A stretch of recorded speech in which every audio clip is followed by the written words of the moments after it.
ശ്രീനാരായണപുരം വെമ്പല്ലൂരിൽ വീടിനോട് ചേർന്ന് പാർക്ക് ചെയ്തിരുന്ന മോട്ടോർ സൈക്കിൾ മോഷ്ടിച്ച കേസിൽ പ്രതിയെ തൃശൂർ റൂറൽ പോലീസ് അറസ്റ്റ് ചെയ്തു. എടവിലങ്ങ് സൊസൈറ്റിക്ക് സമീപം താമസിക്കുന്ന കുരിടൻ പറമ്പിൽ വീട്ടിൽ 18 വയസ്സുള്ള മുഹമ്മദ് റിസ്വാനാണ് മതിലകം പോലീസിന്റെ പിടിയിലായത്.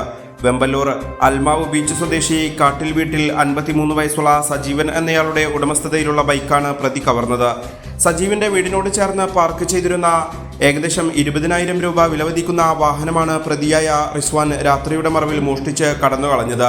രാവിലെ ബൈക്ക് കാണാത്തതിനെ തുടർന്ന് ഉടമസ്ഥൻ ഉടൻ തന്നെ മതിലകം പോലീസ് സ്റ്റേഷനിൽ പരാതി നൽകിയിരുന്നു. പരാതി ലഭിച്ചതിന് പിന്നാലെ പോലീസ് നടത്തിയ ദ്രുതഗതിയിലുള്ള അന്വേഷണത്തിലാണ് പ്രതി വലയിലായത്.